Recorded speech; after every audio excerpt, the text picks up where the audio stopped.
Thank you. Well, I have great love for you also. I guess I'd like to ask about, I have a great desire to do something similar to what you do. I guess I'd call it channeling, you call it interpreting source energy. And I wanted to ask about that. Everyone is an extension of that which we are. And so there is not anyone who is not able. It's just a matter of being willing and allowing of it. And now you've heard us talk about the creation of anything. So it's logical that you're in the place of readiness for it.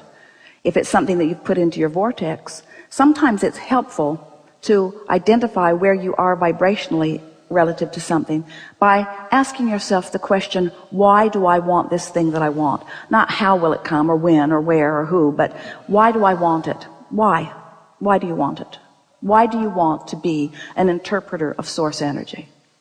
Why do you want to be an interpreter of it beyond the way that you already are? In other words, an interpreter of source energy, we really like this question. An interpreter of source energy is what we've been talking about all day here today, isn't it? Isn't that what the grid filling in is? If your vortex is there and the source within you is there, being all that you've become, and you are creating a vibration that allows it, isn't that interpreting source energy? Isn't that really what we've been talking about? Is there anything that isn't that? So why do you want what you want? I guess because I've learned so much from you, and I see you bring so much joy and love. I'd love to be able to do that to, So you're wanting to be part of the deliberate empowerment of others. You're wanting to be able to find some way of expressing what you've come to know in such vivid terms that others are empowered by their observation of it. Definitely. And so then what does it do for you when we say words don't teach? That we teach by example, you're saying? You see what's happening here in an environment like this. We offer words, you focus with us. As we focus together, you find your vibrational place. You see, because we can feel where you are, it's easy for us to know what we might say that will incrementally bring you to another place. So we'll just say to you that the upliftment and the standing in the place of perpetuating enlightenment is not what people think it is. What people think it is having all the answers and then standing in a place where a question is offered and you've got the answer. But that isn't what upliftment is. What upliftment is finding the logical bridge to help someone move from where they are to where they want to be. And so living that yourself, as you've been describing, is of course the most important thing.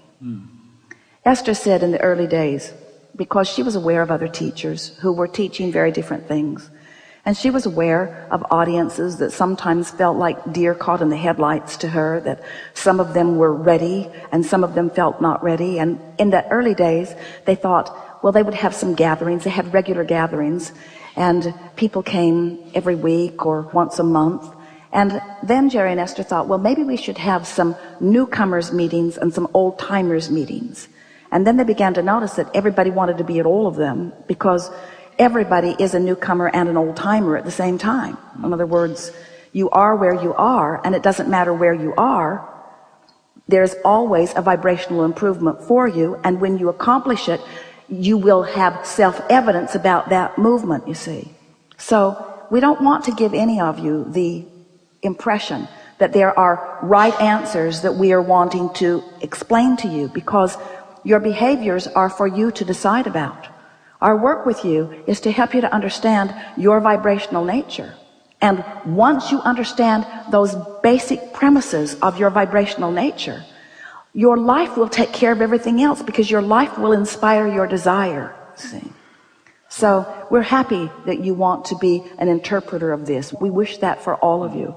We want to say to all of you that you are teaching through the clarity of your example, and that what you are radiating outward will meet those. In other words, everybody is not right here with us. And for those who aren't, this is not a very enjoyable conversation. Nothing is more annoying than to want something and not be a vibrational match to it and have someone go on and on and on about things that seem meaningless. An imaginary circle on the stage, for God's sake. Call it whatever you want, but I don't see it. Call it whatever you want. You can talk about laws and concepts all you want, but until someone actually hooks into something. And so that really is what our work is. Our work is to be who we are and express as purely as we can with the singular intent of helping someone else find true resonance with their true self. Because once they find resonance, then they're off and running. Also, you got to know, and we're going to give this to you, we want what you want. We want what you want with you. We just want to explain one little piece that will help all teachers and healers in an understanding of why some things seem to work better than others for you. Do you acknowledge that you were source energy before you came into this physical body? I do. And do you acknowledge that with everything that you are living here, that source energy part of you is evolving? I do. So that becoming is constant and delicious. And do you acknowledge that source stands there in what we are calling your vibrational reality or your vortex, aware of you and where you stand in relationship to everything you want, flowing with precision the next logical step for you to receive? Not just for your successful expansion, but for your joyous expansion. Do you acknowledge that? Do you acknowledge that that is true for everyone? Everyone has a source. Everyone has a vortex, and everyone has the undivided attention of source upon them. So if everyone's already got that, if everyone already has a direct route to that source energy, and if source is unequivocally aware of, loving, knowing you, flowing to you, to each of you, and to everyone you know, if that is true, and it is our promise to you that it is, then what would be the reason that you would want to do what you do in that scenario? In other words, everyone's already got a direct route. So why would someone stand as an example to that direct route? What's the benefit of that? It's a very good question.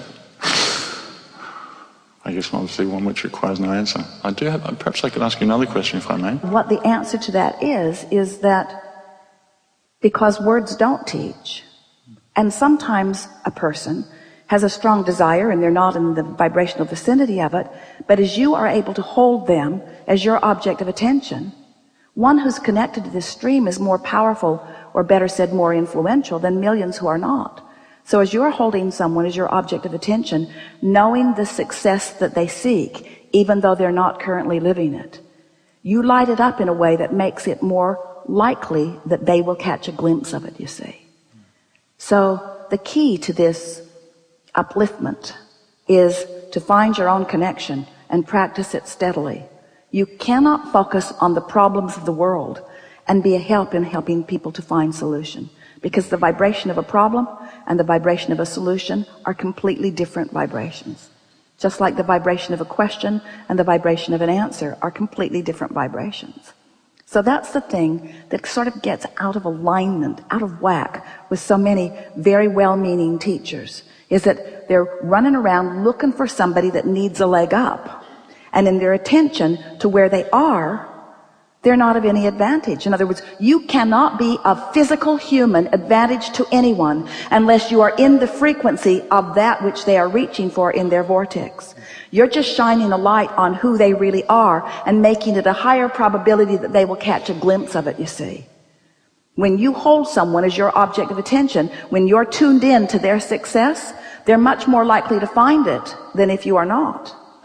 And if you are looking at the absence of their success, then you don't have access to it, and you don't have any way of uplifting them to it either.